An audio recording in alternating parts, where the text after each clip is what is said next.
نبی صلی اللہ علیہ وآلہ وسلم کی پگڑی کالے رنگ کی تھی. صحیح مسلم میں حدیث ہے فتح مکہ کے موقع پر آپ جب داخل ہوئے تو کالی پگڑی آپ نے پہنی ہوئی تھی اور اس کے 2 شملے چھوڑے ہوئے تھے. پگڑی کے طور پر بھی آپ نے استعمال کیا. بلکہ صحیح مسلم میں کیٹاگوریکلی ایک اور حدیث ہے کہ نبی علیہ السلام جب جمعے کا خطبہ دیتے تھے آپ کالی پگڑی باندھتے تھے. سفید پگڑی بھی سنت ہے اس اعتبار سے.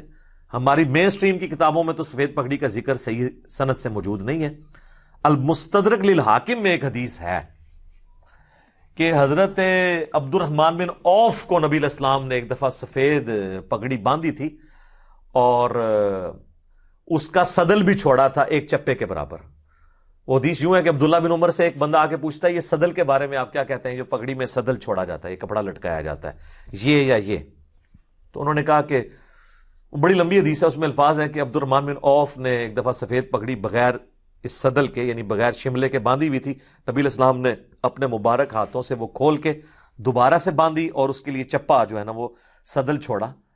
پورا بھی اس طرح چھوڑ سکتے ہیں, یہ بھی ہم نے دونوں چھوڑے ہوئے ہیں. کوئی اگر کہ وہ چپے والا کی دے تو یہ ہے سر, لمبے والا کی دے تو یہ ہے, دوئے موجود ہیں. جو حدیث مرزا نے سیدنا عبد الرحمن ابن عوف رضی اللہ تعالیٰ عنہ کے حوالے سے پیش کیا اس میں بھی بہت ساری کذب بیانیاں, جھوٹ بولا, خیانت کی اس حدیث کو بیان کرنے میں. وہ حدیث بھی بتاتی ہے کہ افضل لباس سفید ہے.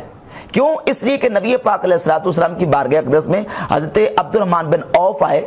المستدرک لصحیحین کی 8623 نمبر اور دوسرے نسخے کے مطابق 8801 نمبر حدیث ہے. جب آئے تو انہوں نے کالا امامہ پہنا ہوا تھا, اور مرزا کہتا ہے جب وہ آئے تو انہوں نے سفید امامہ پہنا ہوا تھا. حالانکہ حدیث میں لفظ موجود ہے کہ انہوں نے کالا امامہ پہنا تھا. نبی کریم علیہ الصلوۃ والسلام نے ان کا کالا امامہ کھولا اور حضور نے اپنے ہاتھوں سے کالا امامہ کھول کر ان کو سفید امامہ پہنایا اور سفید امامہ پہنایا اور حضور علیہ الصلوۃ والسلام نے اپنے مبارک ہاتھوں سے ان کا سفید امامہ باندھا اور 4 انگلی ان کا شملہ ارسل من خلفہ 4 انگلی ان کا شملہ جو ہے وہ ان کے پیچھے پشت کی طرف چھوڑا. حدیث میں لفظ ارسل من خلفہ. اب یہ اشارے کر رہا ہے اس طرح ہاتھ کر کے کہ حضور نے ان کا شملہ چھوڑا, 4 انگلی شملہ چھوڑا, اور اشارے کس طرح کر رہا ہے؟ اس طرح کر کے. حالانکہ اس میں لفظ یہ ہے کہ ارسل من خلفہ, حضور نے ان کے پیچھے پشت پر, پیچھے ان کے بینک پہ 4 انگلی کا شملہ چھوڑا.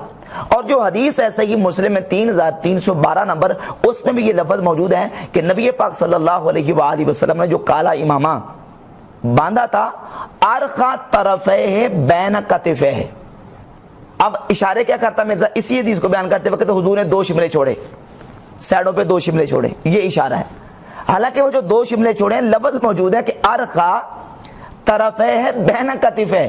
نبی کریم علیہ الصلوۃ والسلام نے وہ 2 شملے اس طرح چھوڑے, اپنے دونوں کندھوں کے درمیان اپنی پشت پر, اپنی کمر پر حضور نے اس طرح 2 شملے اپنے پشت پر چھوڑے. حدیث میں لفظ یہ ہے بینا کتف ہے اور اشارے کر رہا ہے اس طرح کر کے.